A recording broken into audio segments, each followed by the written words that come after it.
সন্তান থেকে বাপ মার ১ নাম্বার দায়িত্ব হালাল খাও। ইসলাম না এলে কিছু টাকা দেন বেশি, কেন ঘুষ আর কি, ঘুষ আছে না, লাগবে ৫ টাকা চাই ১০০ টাকা। আরে ইসলাম না তো সন্তানাদের বাজার সদার করে খাওয়ানি লাগবো, বউ আছে স্ত্রীর কাপড় কিনুন লাগবো।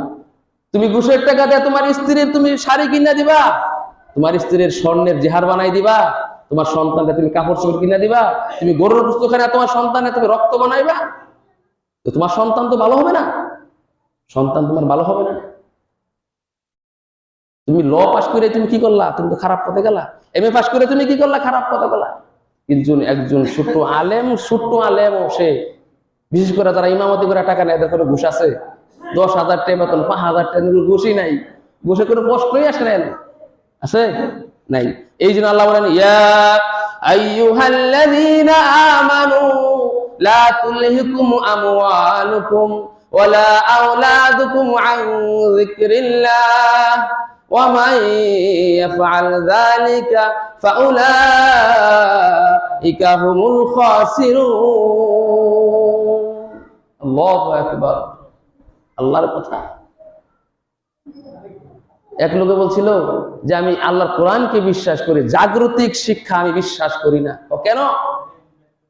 জাগতিক শিক্ষার উপর বিশ্বাস না করলে ঈমান চলে যাবে না, কিন্তু কোরআনের একটা আয়াত অবিশ্বাস করলে তার ঈমান চলে যাবে। ঠিক না ঠিক? কথা কন না কেন? আমরা জাগতিক শিক্ষার বিশ্বাস করলেন না, আমাদের ঈমান চলে যাবে না।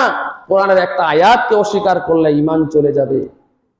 এক বৃদ্ধ লোক তার ছেলে বিল্ডিং বানাচ্ছে ৩ তলা, বাবার কাছে, বাবা আপনি এখানে শুন। বাবা কো না, আমি তো ৩ তলাই করছো, এখানে রড আছে, এখানে ইট আছে, সিমেন্ট আছে, আমি এখানে শুইমু, যদি রাত্রে বাইঙ্গা হইরা যায় তা মরে যাবো। আমি এখানে শুইমু না, আমি সাফরা ঘরের নিচে শুয়ে থাকি। আমি ইট, এ বালি, এ সিমেন্ট যে বাইঙ্গা পড়তো না, এটা গ্যারান্টি না, পইরাও যেতে পারে। আমি ওষুধ বিশ্বাস করি না, আমি বিশ্বাস করি কাকে? আল্লাহকে। বলে সুবহানাল্লাহ। আর আল্লাহ রাব্বুল আলামিন যেটা গ্যারান্টি দিয়েছে সেটা বিশ্বাস করতে হবে।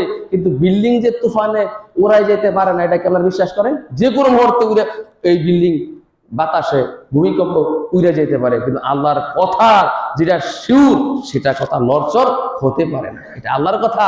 আল্লাহ বলেন তোমার সম্পদ, তোমার সন্তান, এগুলার মহব্বত আমি তোমাদের অন্তরে দিয়ে দিছি।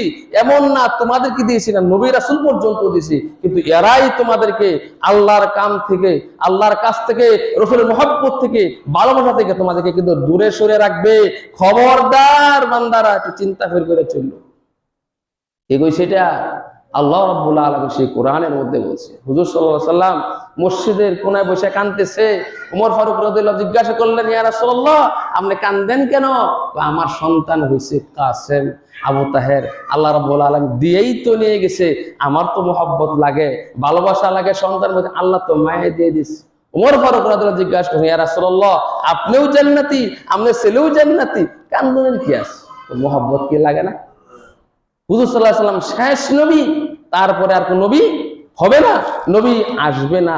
এখন যদি হুজুর সাল্লাল্লাহু আলাইহি ওয়াসাল্লামের ছেলে বেঁচে থাকে তাহলে তাকেও নবী বানাইতে হবে। এই জন্য আল্লাহ রাব্বুল আলামিন সন্তানকে দেখাইয়া আল্লাহ পাক আবার নিয়ে গেছেন। বিশ্ব নবী, তার ছেলে কি নবী হবে না? অবশ্যই নবী হতে হবে। কিন্তু সে তো বলছে মা কানা মুহাম্মাদুন আবা আহাদিন মির রিজালিকুম ওয়ালাকিন রাসূলুল্লাহি ওয়া খাতামান নাবিয়্যিন। শেষ নবী সে। আর রাসূল বলেন আনা খাতামুন নাবিয়্যিন লা নাবিয়্যা বাদি, আমি সর্বশেষ নবী, আমার পরে নবী কোনো হবে না।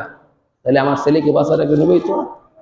তাহলে বোঝা গেল এই মুহাব্বত, ভালোবাসা, এই সম্পদের লোভ, এই সন্তানের লোভ, এই সন্তানই কিন্তু আমরা থেকে দূরে সরে রাখবে আল্লাহর কাম থেকে। কেন?